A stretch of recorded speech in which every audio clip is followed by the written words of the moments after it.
So what motivated the decision to transition into the economic empowerment phase last year? And Mhm. how has it been, and how has this impacted the organization's sustainability? Rebirth of a Queen is a story, and Rebirth of a Queen is a story that started with me speaking about the sexual violence and domestic violence that I went through at the age of 16 and 19.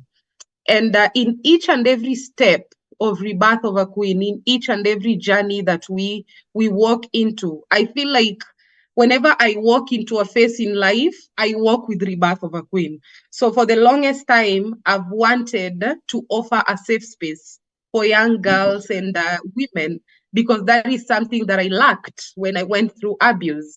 And then at some point, I was like, I went through a lot of abuse because part of it, we came from a very poor background.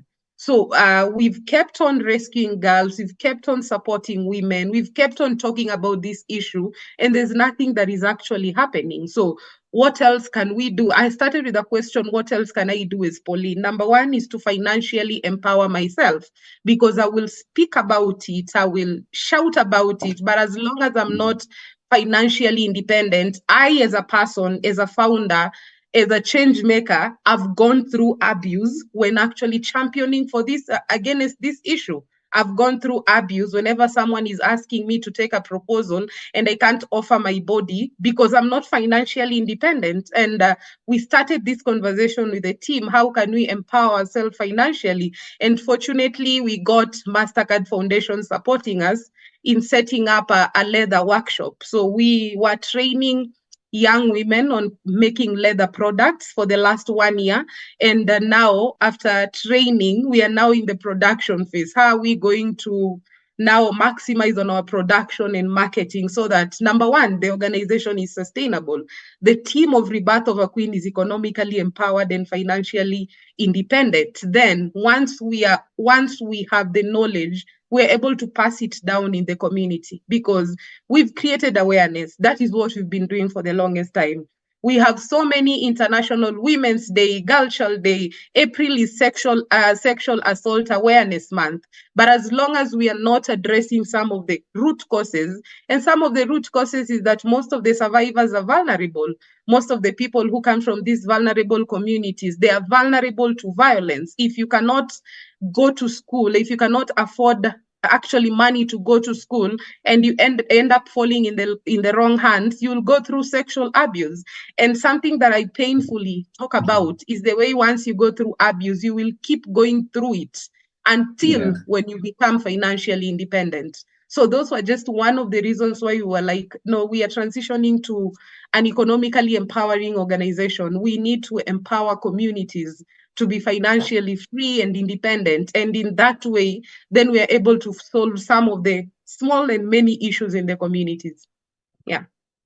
Wow, that's amazing. Maybe now we can go back again to it, just as you said about the economics. So, what specific initiatives or programs does Mm-hmm. Rebirth of a Queen undertake as part of its economic empowerment phase? So, just give us the specific initiatives you're undertaking. Okay. Right now we have a leather workshop where we are currently in the production phase. We are producing leather products from bags, sandals, and then we have paper craft, that is packaging bags that can package gifts and other things. And that is part of the leather products. And as an organization, we run a hotel. And those are the two main activities that we have at the moment. And these are the things that we want to explore and see if we can grow into it. And other activities that can actually support Rebirth of a Queen and income and support the young women and the girls and the young people that we are actually working with in becoming more economically empowered. So right now we have the leather products, sandals, paper packaging, and that is what we now want to maximize on, because we finished the training bit. We trained 103 young people in Kiserian, but now we as an organization, we are stuck at the production and marketing because we have a lot of materials in the organization. We have a lot. We really invested in so much materials the last 9 months, but now we are stuck at the production phase because, to be honest, this is a new concept for us, still struggling with it. So we really need a lot of help in production. What are we going to do in production in our hotel? How can we sustainably run a business that is going to be successful and create a decent employment? Because at the end of it all, in our economic empowerment space, the goal of Rebirth of a Queen is to offer a dignified and decent work, especially for survivors, because we rarely find a dignified space to work. If you're not underpaid, you're abused. Because number one, we are not aware of the simple laws of the country.